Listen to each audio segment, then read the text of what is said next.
নমস্কার বন্ধুরা, city of জয়ের অজানা ইতিহাসে থার্ড এপিসোডে আবারও আপনাদের ওয়েলকাম। আজকে আমরা স্টার্ট করছি প্রিটোরিয়া স্ট্রিট থেকে। নামটা নিশ্চয়ই আপনারা শুনেছেন। এজিসি পোস্ট রোডের ঠিক গায়ে ঘেঁষেই এই প্রিটোরিয়া স্ট্রিট। এখন আজকের দিনে দেখতে আধুনিক রাস্তার মতো মনে হলেও এই প্রিটোরিয়া স্ট্রিটের কিন্তু একটা গভীর ইতিহাস আছে। প্রিটোরিয়া আসলে সাউথ আফ্রিকার একটা শহরের নাম এবং ডাচরা ইংরেজদেরও আগে সাউথ আফ্রিকা দখল করে এবং তখন তাদেরকে বলা হতো বুয়োর নাম। ইংরেজরা এরপরে যখন সাউথ আফ্রিকা দখল করতে যায় তখন সেই বুয়োরদের সাথেই তাদের 2 দফায় যুদ্ধ হয় এবং এই 2 দফার যুদ্ধের মধ্যে অবশেষে 5ই জুন 1900 সালে এসে দক্ষিণ আফ্রিকা দখল করে সেখানে ইউনিয়ন জ্যাক তুলতে সক্ষম হয় ব্রিটিশরা এবং সেই দিনই এই রাস্তার নামকরণ করা হয় প্রিটোরিয়া স্ট্রিট।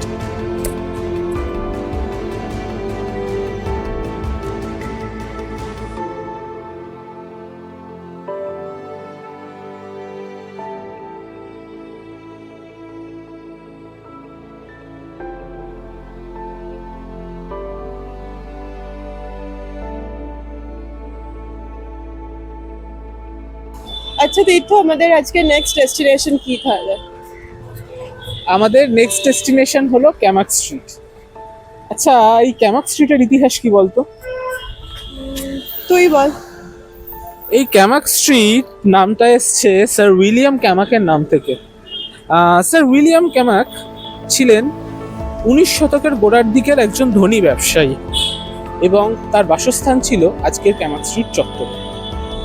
19 শতকের গোড়ার দিকে বাংলার গভর্নর জেনারেল তখন লর্ড কর্নওয়ালিস এবং পরবর্তীকালে গিয়ে লর্ড ওয়েলেসলি, এবং এই 2 গভর্নর জেনারেলের সময় ভারতীয় পণ্যদ্রব্য স্যার উইলিয়াম ক্যামাক বিদেশে রপ্তানি করে প্রচুর ধনসম্পত্তি অর্জন করেন। পরবর্তীকালে স্যার ক্যামাকের মৃত্যুর পরে তার ধনসম্পত্তি বাজেয়াপ্ত করে সমস্ত লটারি ক্লাব এবং সেগুলি বিক্রয় করে স্থানীয় উন্নয়ন ঘটায় এবং আজকে সেই স্থানের নাম দেয় ক্যামাক স্ট্রিট। পরবর্তীকালে 1982 সালে গিয়ে জায়গার নাম দেওয়া হয় শিল্পগুরু অবনীন্দ্রনাথ ঠাকুরের নামে, অবনীন্দ্রনাথ ঠাকুর সরণি।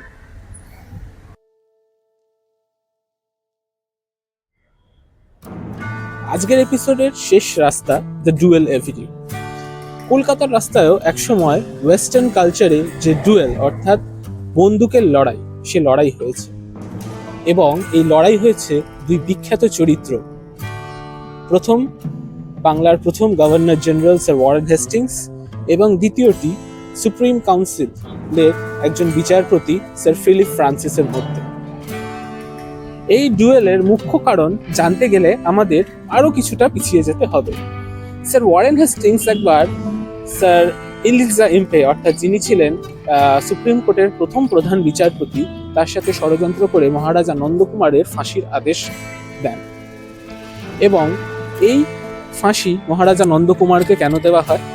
মহারাজা নন্দকুমারের দোষ ছিল তিনি স্যার ওয়ারেন হেস্টিংসের যাবতীয় অর্থনৈতিক তছরূপ এবং আর্থিক যে গোলযোগ ওয়ারেন হেস্টিংস করছিল সেই সময়, সেই সব কিছু সামনে তুলে ধরছিলেন এবং তাই হেস্টিংস মহারাজা নন্দকুমারের ওপর রেগে গিয়ে তার বন্ধু স্যার এলিজা ইম্পের সাথে মিলে গিয়ে মহারাজা নন্দকুমারের ফাঁসির বন্দোবস্ত করেন।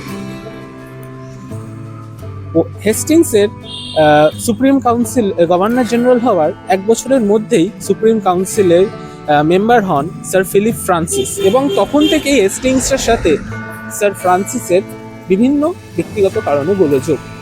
মহারাজা নন্দকুমারের ষড়যন্ত্র করে ফাঁসির আদেশ পাওয়ার পরেই ফিলিপ ফ্রান্সিস এই সুযোগটা সদ্ব্যবহার করেন এবং তিনি নন্দকুমারের রেখে যাওয়া বিভিন্ন তথ্য এবং নথি সামনে এনে হেস্টিংসের বিরুদ্ধে সুপ্রিম কোর্টে মামলা তুলে ধরেন।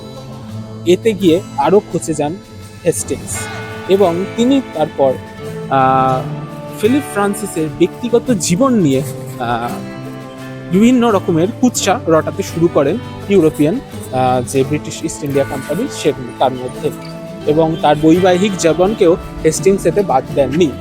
শেষ পর্যন্ত ক্রুদ্ধ হয়ে ওঠেন ফিলিপ ফ্রান্সিস এবং হেস্টিংসকে তখন তিনি ডুয়েলের নিমন্ত্রণ জানান।